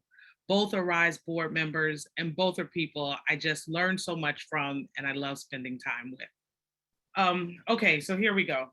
The question I've asked a number of RISE board members, and I'd love to get a response from the both of you, is we've been out, of course, you guys know, we're now doing hundreds of engagements. And the person said, Diane, if inclusion is ensuring that everyone at the party has a good time, should I allow people to come to my home and jump on my couch? Because if that's the case, I'm just not inclusive. And so really, we think that goes to a really important conversation everyone needs to have, and especially leaders as you're setting up how to run your organizations. Is there a line for inclusivity? And as you guys have managed this question in these changing times, I'd love to know your thoughts on that and how you've drawn some of those lines, if you have. Steve. Steve. Yeah. Yes. I'll go first. Yeah, that's a difficult question. I think for me personally, I would say I don't think there should be limitations, but if I think of it as a leader of an organization where you're trying to get people to get to a place that might be uncomfortable, in fact, it for some people, it will be uncomfortable, then I think there probably are some limitations that you'd have to do that, because you're trying to get everyone to get where the organization should be, right? And I think the hard thing there is that continues to move, right? It's not static. You've got to continue to drive that change as our country and as the world continues to change. So I would say in 2020, things looked a whole lot different for this country than it did in 2019. Based on the death of George Floyd and all the movement that was made on the social justice front. So so to answer your question, yeah, I think there are some limitations. As leaders, I think we have to push our organizations to get there, because I think it makes our organizations better. And then just for me personally, it makes me prideful or proud that we continue to push in that space to be more inclusive. Awesome. So I would say, to build on Steve's point, I think it's necessary. I'll use a term like ground rules. Not that we want to inject rules, but you have to have some kind of, let's say, here are the parameters. Right. Doesn't matter what the discussion is or the topic. It could be around race. It could be around violence against women. It could be around it doesn't matter the topic, but you have to set, as leaders, you have to set parameters, because if it's supposed to be a space of open discussion, transparency, and you're really trying to move the organization forward, leaders have to frame up, here's what the discussion is today, or here's the topic, or here's the issue that we're trying to tackle, or here are some of the concerns. You have to set those parameters up, which we would call ground rules, and making sure that no one is walking away taking this discussion or this topic or what someone has stated out of context. So that's why it's important to have a baseline of, okay, here's why we're here today. And while we set those parameters, or say ground rules, I call it a parking lot, there may be some things so we don't get off track, but we want everyone to be heard. We're going to put those in a parking lot, because we may want to revisit those, but today or this month or this week or this year, the organization would like to focus here. Yeah. So same thing with the house. You reference the house, invite people to the house at a party. When you come to my house, we have the scripture up on when we come in as it pertains to me and my home. We're going to serve the Lord. So we're going to serve the Lord. And there are things that we just don't allow in our home. Right. But if stated properly, people don't take offense to it prior to them showing up. Yeah. Yeah. It's interesting. I think there's this, I agree with you. And I think that I agree with what both of you have said. And, we often reference the situation down at the University of Oklahoma with their basketball team. And so the coach showed a film on mass incarceration, as a way to just address systemic racism, social justice, et cetera. And there was a former team member who's very conservative, and somehow in their discussion and beyond what she put on social media, et cetera, her support of her stances, her support of the former president really got to a point where they felt like they couldn't run their organization with her as a part of it. Right. And, I really felt for this coach. I think the coach took a lot of great steps, made sure she could get into the transfer portal, didn't lose a year of eligibility, didn't lose her scholarship, all those things. But at the end of the day, right, there was this line around inclusivity, and we could debate which side was outside of it, right? But they couldn't, to your point, maybe the ground rules weren't there. Steve, maybe as you said, how you're defining it was literally changing on them in the course of the season. But it is sometimes really difficult to define where inclusivity stops, or if it should ever stop when you're trying to run an organization. If I can add just one thing to that point, Diane, this is what I've learned in my current role, that leaders, we have to meet people where they are. And we have to be ready when people are ready to, either the willingness to be educated, the willingness to listen to just different views, as a leader, this is where the empathy comes in, because we're all coming to the table based off of our own experience. Right. That's the view, and that's the view that we take. And also that's how we actually address based off of our view. And this is where leaders and those that are managing these specific areas, this is why it's imperative that we meet people where there are empathy. And this time, it just seems like as a country, we've just lost empathy and meeting people where they are and using that as an example, whether my views are different, but how do we educate to get us all to a different place? Because we all want to do the right thing for the right reasons. We're just coming from our own personal views and experiences. Now we bring those to the workplace. Yeah, right. And how we bring it to any group activity. I mean, I'm not surprised you frame it that way because you are one of the kind of unsung founders of RISE, right? But one of the skills, RISE, we have a curriculum, but we're very clear there are about 8 topics we cover in all of our 40, 50 modules. And there's some core skills we think that we have to build, right, in order to be able to do this work. And one of them is empathy. People don't often see that as a skill, but we do, and we think it's lost, right? This inability to empathize will stop us from being able to unify on this issue or any others.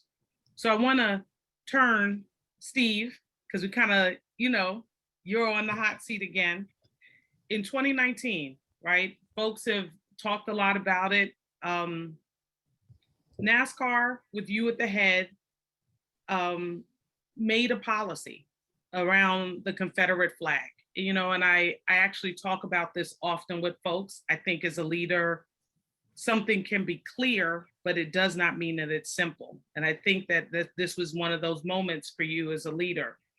And so in 2020, you took action, right? You banned the flag at your events. And so the question I think that I have right now is, what were the principles, beliefs, lessons, anything that came out of that decision for you now that you're about 18 months out of it and you can look back?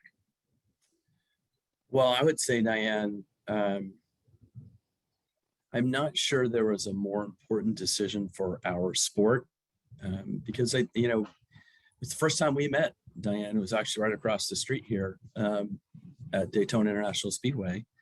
And I remember you saying, you guys are doing some amazing things in your diversity and inclusion space, and people don't know it. I think for us, one of the things that clearly was an obstacle, and that's probably too limiting a word, was the Confederate flag. So all these great things we were doing in diversity and inclusion at NASCAR, which people may or may not have known, there was like a massive boulder in the midst of that, continuum that gets you from not being inclusive, not being welcoming, to being very inclusive and very welcoming. And it was the Confederate flag. Banning that from our facilities, our racetracks, was probably the single most important step that NASCAR could take broadly in creating kind of opening the aperture to a brand new fan base. And that's exactly what happened. But I think, so why didn't it happen in 2019? Why didn't it happen in 2018 or prior to June of 2020? I think for our industry, it goes back to the first piece about being inclusive. You have to have people who understand where you want to go and how you're going to get there. I would suggest before June of 2020, our industry wasn't ready.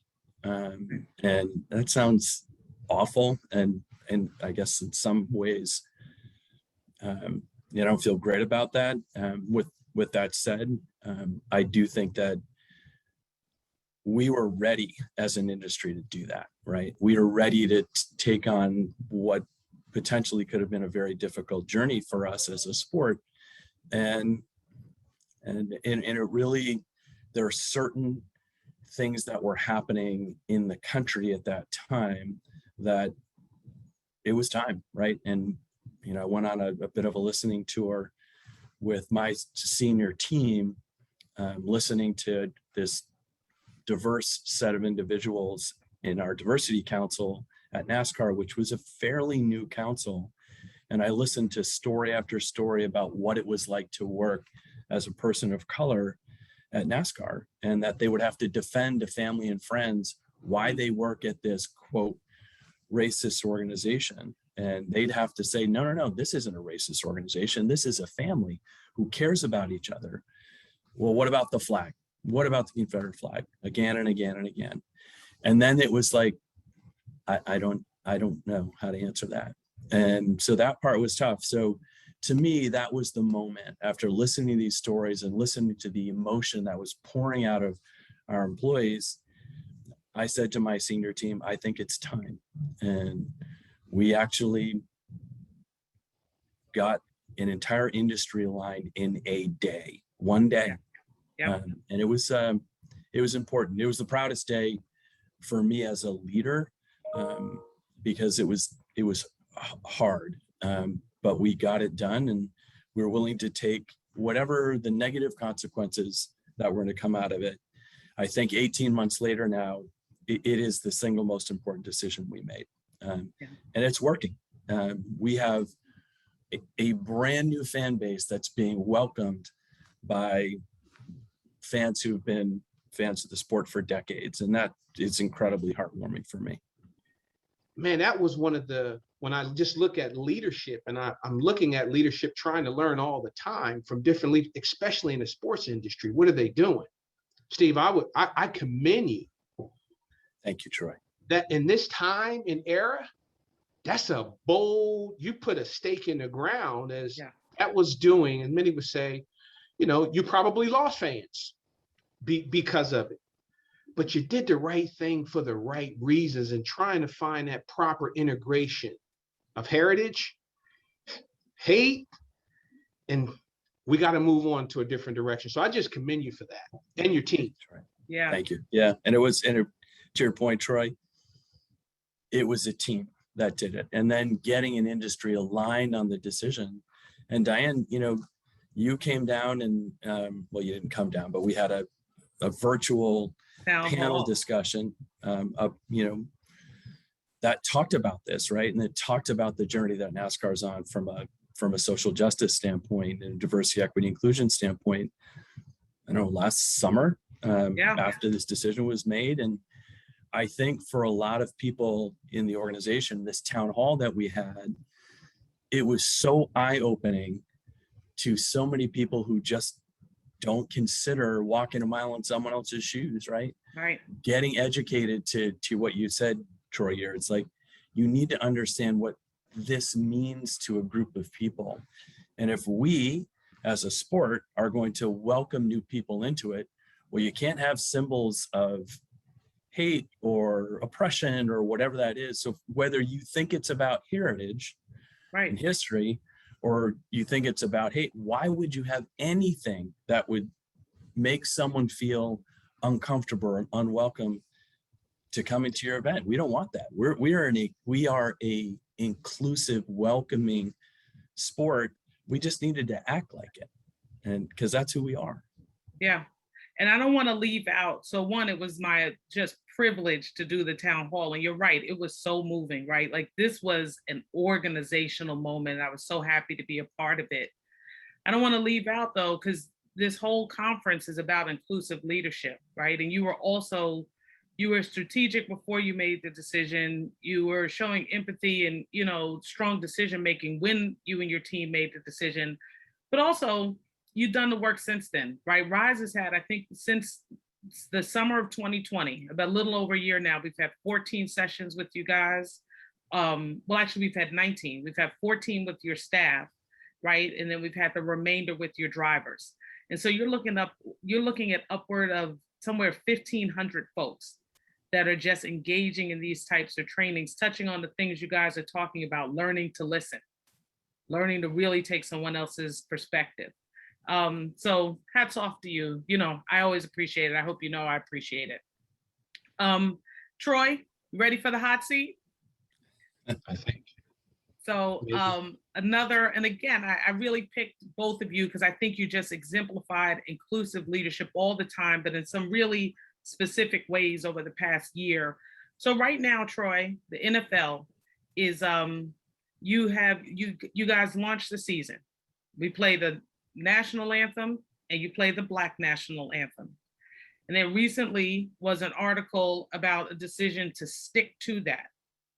I know you've gotten thoughts on both sides, like you said, of this decision. And so I'd love for you to just share kind of your thoughts on this decision, how you guys came to this decision that you would play both anthems, and then what you took into consideration and how you came to the decision that you would continue even with some pushback. It all begins with leadership, as you've been referencing, with Commissioner Anna Isaacson, Deja Smith, and Jonathan Bean at the forefront of our efforts to be inclusive. Diversity is a fact, inclusion is a choice. Yeah. And listening to the players, to the coaches, to the fan base, season ticket holders. About 2 or 3 years ago, as we were taking the intake of what can we do, and then post George Floyd, Breonna Taylor, Ahmaud Arbery, post those events, it was, man, how do you recognize, acknowledge, and it was not about 2 national anthems. It was really most listened to which is being considered the Black national anthem. That was a sense of pride for our people. That's how we got through being lynched. That's how you got through Jim Crow, was the singing. It was really a hymn of hope. Yeah. But it was an inclusive effort that this was important to the players, that we acknowledge some form of our history coming through what many would say this systemic racism and so on and so forth. For our people, for the community, this was a sense of how we got through. Right. Our forefathers got through some of these times of, again, Jim Crow, lynching, the whole nine. This is, people were holding on to, we were singing ourselves through painful time in American history, but it was all inclusive. And again, I must give credit to the team. But when you listen, and it was I still get, literally, I just threw away. I keep a pin of a card, so I get maybe 8 to 10 times a week mail that says, "I'm no longer a season ticket holder. I would no longer view your game as long as you play the national Black anthem." But I keep it up and I post it next to my lessons of success in marriage, because it's a reminder of the work that still needs to be done and why we have to continue to educate. We're not trying to divide a country, because that's what you hear. You're trying to divide people at a sports event. No, we're not. The players and our coaches, and we separate the two. One's way after stretching, but there's an acknowledgement, and our partners with Alicia Keys and Rock Nation, talking to everyone, being inclusive around how will this affect everybody? Right. And made a decision that this is something that we want to keep. We didn't want a one-time thing coming out of the post George Floyd. What are some things that we could incorporate that makes us feel part of the players feeling heard? Almost 80% of our players are Black males, African American, however you want to frame it. This was important. This was important to the community, acknowledging that during that time before kickoff. Thank you, guys. I thank you so much. Listen, I get to wake up every day seriously and kind of help make the change that I want to see in this world. And that is literally the best part of my job. But the second best part of my job is the people I get to work with on my staff. And I try to explain to people how much I am gifted in my board. Not only do you guys have power and privilege, but you are good people that I learn from all the time. And I like, Steve, hopefully we'll be, you didn't mention it, but I'll say it, hopefully we'll be across the way at the bar again soon and just be able to catch up. And so thank you guys again. Thank you for just being great board members. and we'll head back to my conversation with Michelle.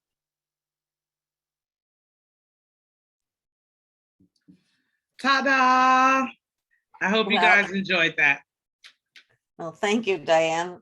Boy, in addition to my favorite line at the beginning, which is silence is violence, I now love diversity is a fact, inclusion is a choice. What very powerful lines we got to hear. And thank you for showcasing both Steve and Troy to us. Before we run out of time, I'd love to show the results of our poll and have you talk about the decisions that were made around these two important issues. Can we put up the poll results, please?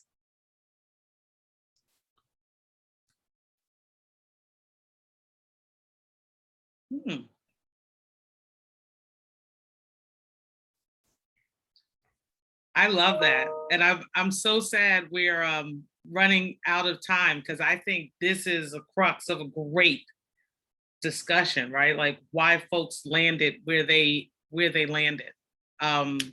We think that's the work. What did you decide, Michelle? Well, same as the majority of my colleagues here, certainly ban the flag and keep the pre-game ceremonies. And it was nice to have the context from Troy to understand why that was so important to do that. Yeah, definitely. And listen, another, I think a great point here is they're doing it even as they're catching flack, right? They're still dealing with Colin Kaepernick was never invited back. So is this anthem performative? And I think that is something that leaders, that is another question that I'm getting a lot from leaders.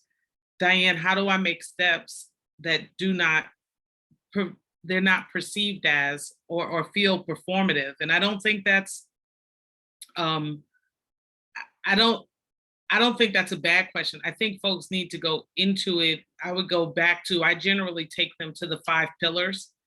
And I say, if you're doing all those other things, the actions you end up taking will be authentic, right? If you're really doing those C's and you have real commitment to this work, your actions will be authentic. And, as far as criticism, I'm sad that it happens, but I love that both Troy and Steve referenced it. You're gonna get criticized. I mean, if you're a leader and you haven't been criticized, then you need to give all the rest of us lessons, because we haven't figured that. I certainly haven't figured that one out.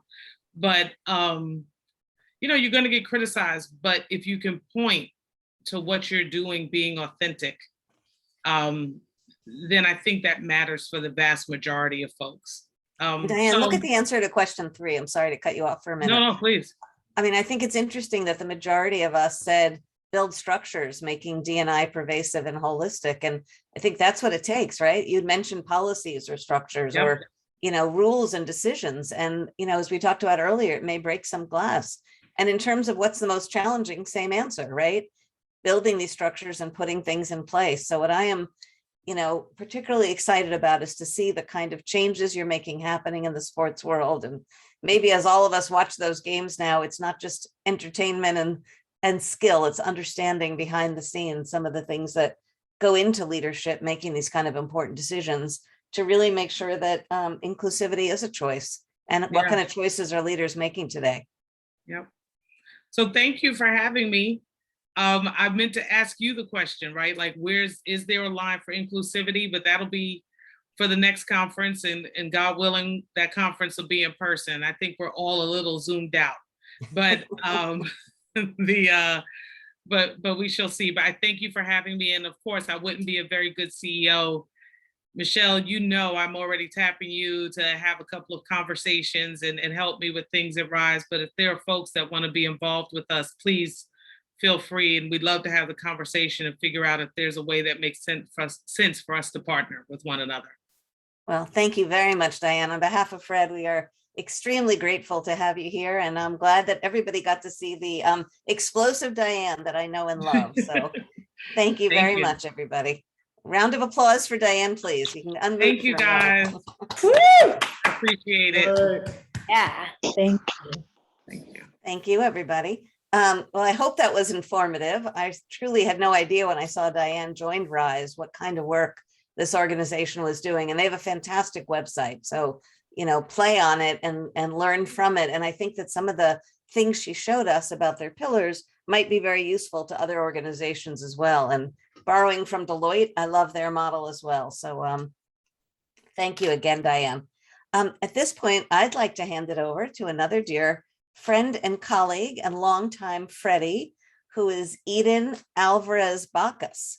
And we can particularly thank Eden. Last year, Eden stepped in and took over for the first time, bringing us virtual expeditions. And she did a phenomenal job designing all these and has really become a very involved, has always been an involved Freddie participant, but has really stepped up to become a very important Fred member and very helpful to the Fred Forum and the Fred Week. So may I turn it over to you, Eden?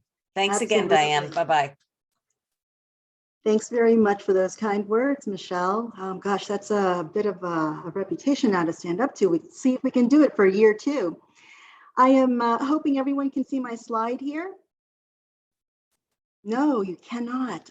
First task, of course, make sure that you can, people can see your screen. How's that? No share. There we go. There we go. Wonderful. Well, good morning, good afternoon, and perhaps good evening to a few of our participants here, our members.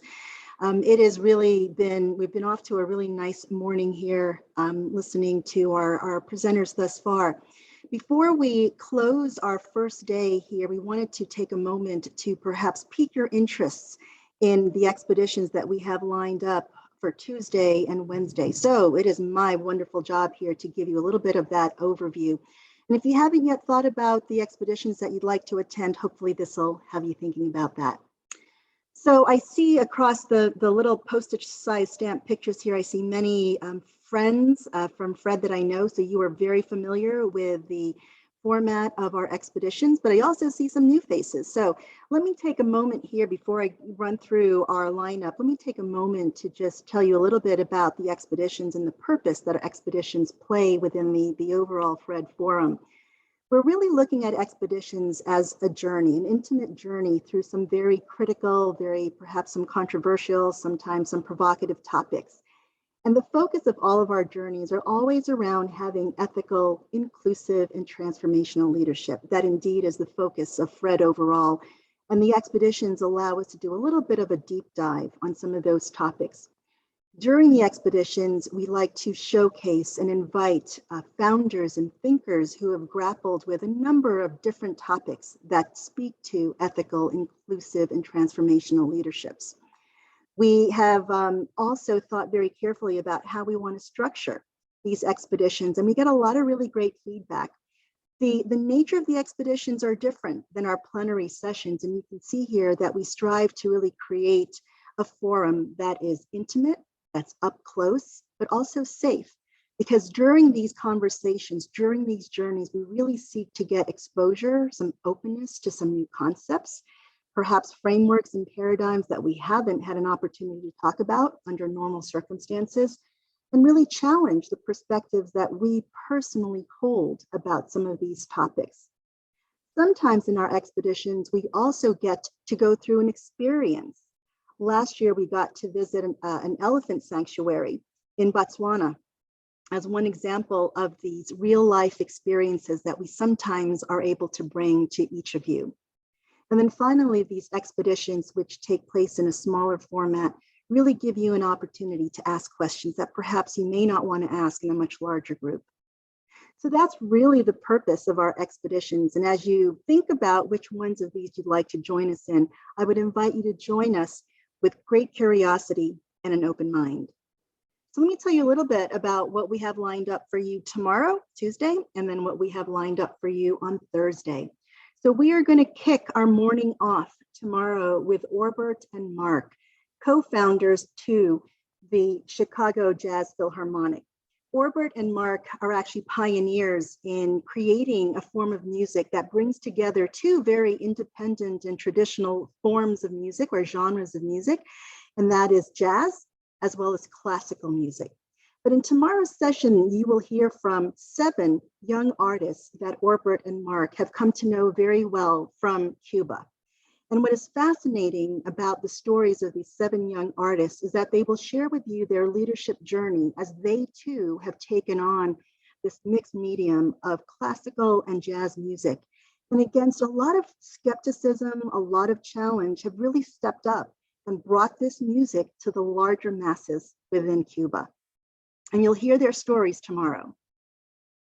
The second expedition that we have lined up for you is one with Christopher Pomerening. And Christopher is the founder of LearnLife.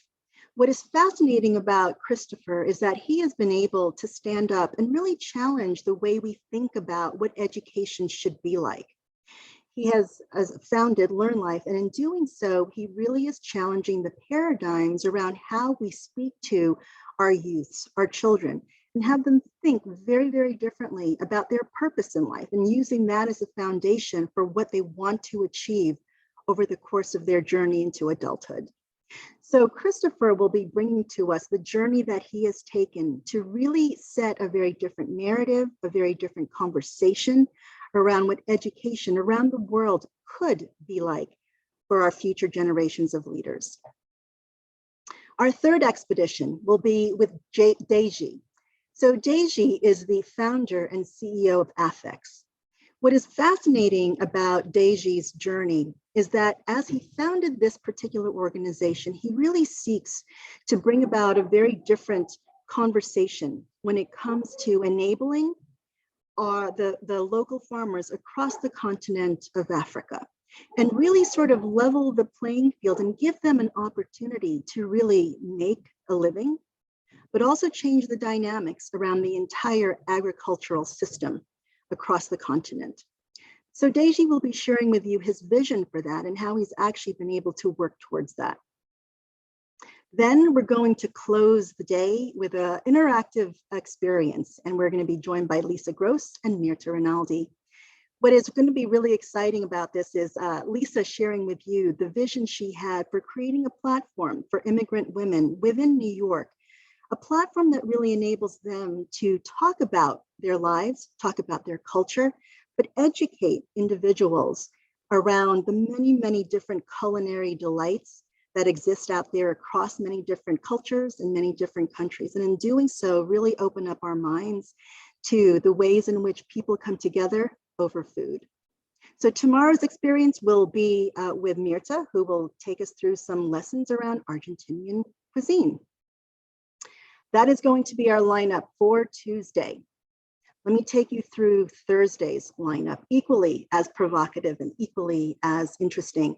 We're going to kick off our morning with Jacqueline Carter. Jacqueline is the co-founder of Potential Project. Jacqueline is going to share with us the research that they have done around compassion in the workplace. Very provocative. It's not often a word that you hear applied within the workplace, but her whole premise is, how do we do hard things in the human way? And we all know that in today's environment, there are many, many hard things we need to do as leaders, but we can still do them in a very human way and bring about the change that we want.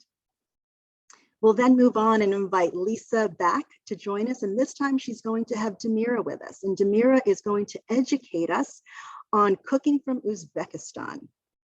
So another example of how we can cross boundaries, cross cultures over a wonderful meal. Our third session for Thursday is going to be with Jennifer Manzanillo. Jennifer is a returned Peace Corps volunteer.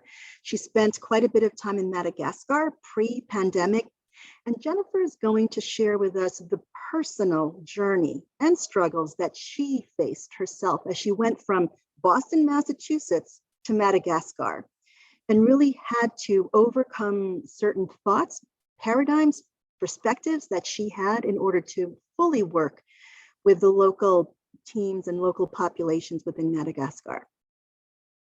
And then we are going to close our day on Thursday, but what I think is going to be a very interesting and provocative session. Kara is going to join us. Kara is from ProNappers, an organization that she founded a few years ago. And she's really going to challenge our perspective around things that can enable greater leadership focus, but also greater decision-making and greater inclusiveness with this concept of napping. So I'm really looking forward to that session as well. So let me tell you a little bit about what you're going to need in order to join us on these 2 days. Each expedition has a unique Zoom link and password, and you will receive these the day before each expedition day. So today, if we haven't yet received it, please be on the lookout for the individual links for tomorrow's expeditions. Please note, though, that if you plan on joining any of the League of Kitchen expeditions, there is a step 2 to registering for this. So if you go back to Julie Cook's email from today with today's link, you will see the additional instructions for how you can register for either the Argentinian session and or the Uzbekistan session. There is stuff you're going to need beforehand, so please do make sure you sign in and take step 2 to register. And then if you plan on joining us for Kara's session on Thursday, please note you will need to bring some material with you, some equipment, and that is a pillow or cushion, an eye mask, and a small blanket. And if you can find a space where you won't be disturbed, even better. If you don't receive any of these links or email links to these sessions, please reach out to Julie Cook. You'll see her email address here, and we'll ensure that we get that squared away. So hopefully that has piqued your interest for Tuesday and Thursday. We would love to have you join as many of these sessions as your schedule will allow. So on that note, I believe we're going to close the session with Kip. Kip, can I turn it over to you? Eden, thank you very much. And thank you again for all of the work you've put into putting these expeditions together. It's such a unique part of Fred and not easy. And so thank you very, very much for that. And I also want to thank Michelle for bringing Diane to us today. You know, just watching the interaction between Diane and Steve and Troy. I know she was talking a lot about courageous leadership, but that honesty and that trust that you saw sort of emanating from their dialogue and what they've been doing. So, so that was fantastic. So the last thing I want to share with you is something that we're going to try this week. And I don't know if many of you have ever worked with a Miro board, but we are creating a communal whiteboard, and hopefully you can see an example of this. And I just put the link into the chat, and you should also have a link from the emails that Julie Cook has been sending out. So Eden, can I just make sure you can see the, yep, great. So so this is our community board of sticky notes, and it's going to be up all week. And the idea or the intent is that you will take time later this afternoon or whenever whatever you're inspired to do so, is to come and to see what other people have written and then contribute yourself. And so there's really just these four quadrants that we have. And the questions again are, you know, what good will I do today to inspire you to think for yourself? Especially, you know, there was somebody's question. Where did I dig this up? I think it was Ben Franklin. This was the first question he'd ask when he got out of bed in the morning is, what good will I do today? Building off of last year's Fred with Hal Gregerson, you know, what's a question that today's Fred sessions provoked? You know, the questions are the answer. And I love good questions, and they really force you to think hard about, what am I learning? What don't I know? Where's my curiosity? So again, building off of what Diane was sharing earlier, that notion of curiosity and being able to have open conversations. And then lower left, what's an experiment I will try? You know, when things are changing as fast as they are, you know, we all have to be willing and courageous enough to try something new. And then the last one is any message that you would like to send to the group to share.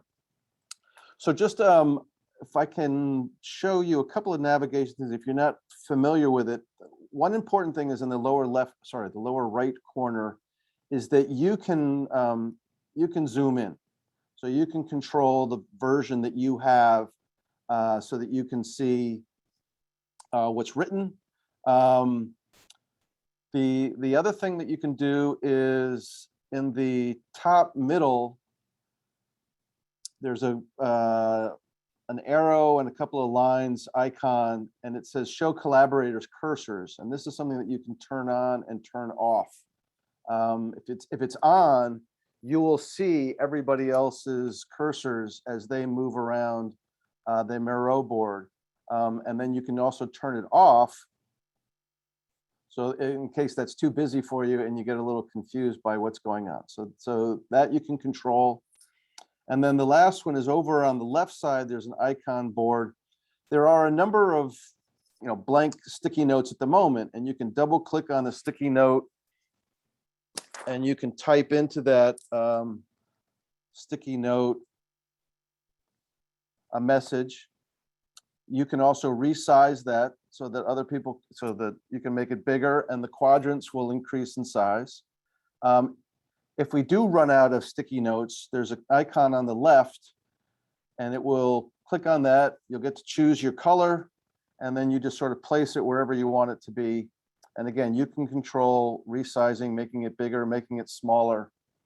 But the idea is really just very simply to invite you all to contribute to this Miro board, to have it build, make it bigger and bigger as we go throughout the week, and to come back and see what other people have written, and to be able to reflect and contribute. And then, by Friday, again, we'll be able to share this with everyone.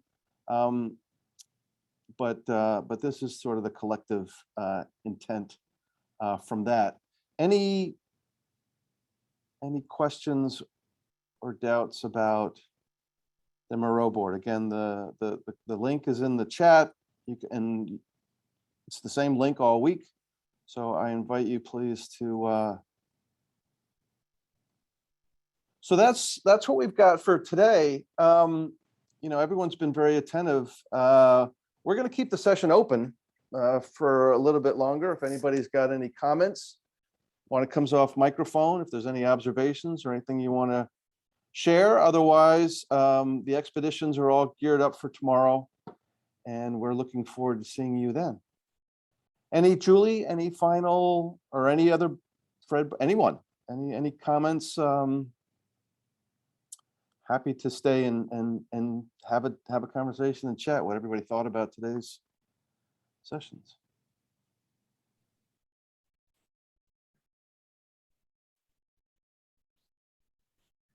Thank you, Kip. I am still marveling over the conversation with Diane and your introduction, Michelle, of Diane. I think it's quite sweet that she didn't realize how much you saw her as being a fireworks of a person.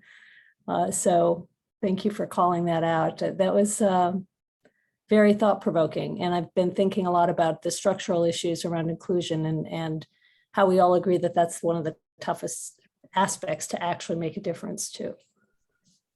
They've designed some really meaningful, she mentioned they have over like 50 different training programs there, and they've designed all of those in the last 2 years to go into organizations and have those conversations. So I'm glad she shared as much as she did. And again, I think you can all learn a lot more on the website, but she is a dynamo. And, I saw what she did at Time Warner, so I'm really excited to watch what she's doing at Rise.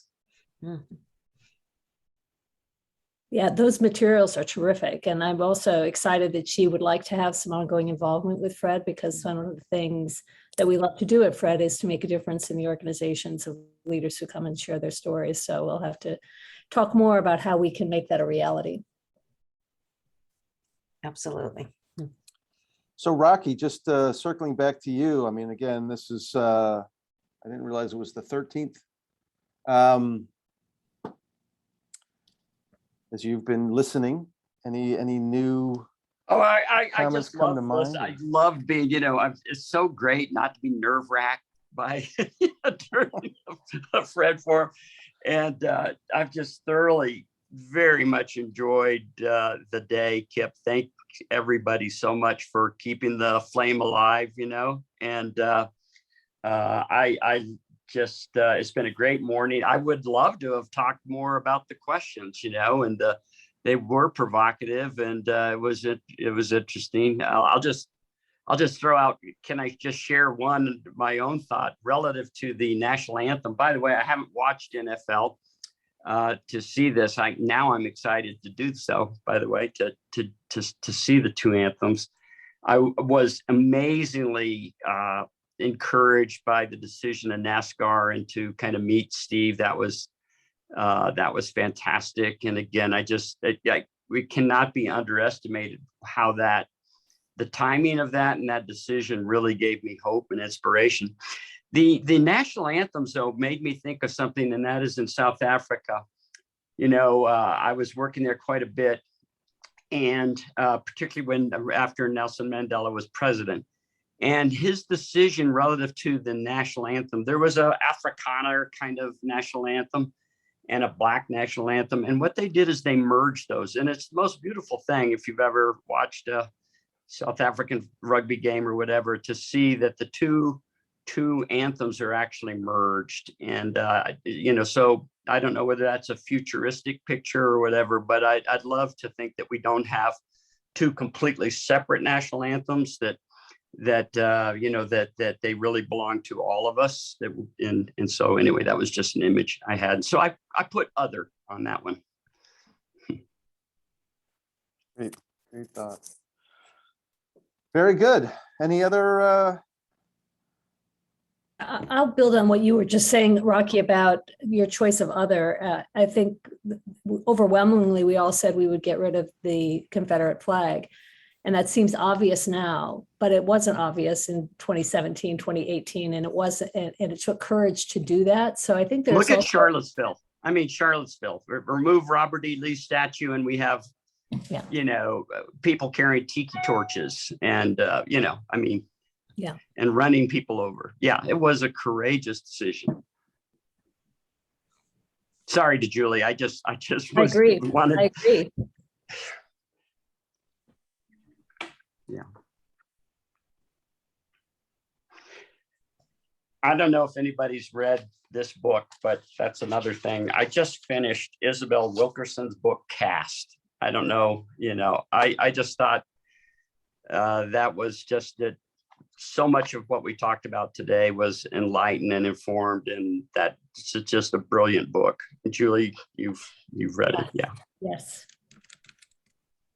We live in a caste system, basically, some of it recognized, some of it unrecognized, but the biases, both, on the surface and underneath, are still very much with us. Yeah. I love that what you said, Rocky, and it just reminds me that is there a possibility for us to establish one of the things I learned so much of Fred is not just in experience, but kind of what my next reading list will be. Yeah. So compiling a list of what people are reading, kind of what's relevant to what discussions we're having. It's great if we can capture that and disseminate that. I'll put that on the Miro board. Add that to the Miro board, right? Exactly. Oh yeah, the Miro board. Hey Terry, happy birthday, by the way. Oh, thank you, Rocky. I was a little slow starting this morning. We had a good celebration all weekend, so good. But thank you. Yeah.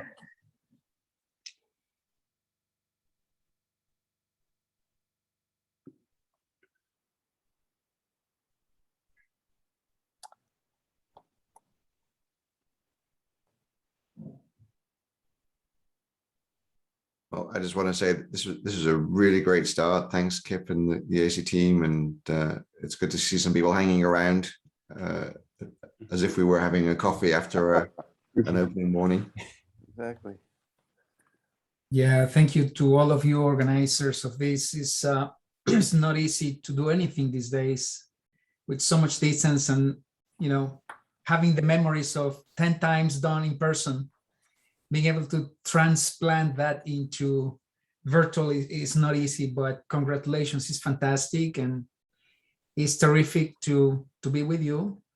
I invited a new Freddie, Carrie Johansson from my company. Now I'm embarrassing her, but she's going to be joining us, hopefully for years to come. But thank you, everybody. Thank you. Thank you. Yeah, I mean, so please go to the Miro board and see what other people have written, and then reflect. And I'm sure if things come to you later tonight over a glass of wine, or one of those 4 a.m. revelations that I always end up having. Make sure that you come back and put it on a sticky note. And we're very much looking forward to the expeditions tomorrow. I mean, again, we're going to Cuba, we're going to Barcelona, we're going to Nigeria, we're going to Argentina. So We get to eat and sleep. yeah, exactly. So it's so we're looking forward to that, and it's great to see David and all the other familiar faces. I mean, it's been too long. Too long. So with that, I mean, I'll let you guys go have lunch or coffee or whatever, but we will see everyone. We'll see everyone tomorrow. Thank you so much for joining us today. Thanks, Kip. Thanks, Kip. Bye. Bye. Bye, everyone.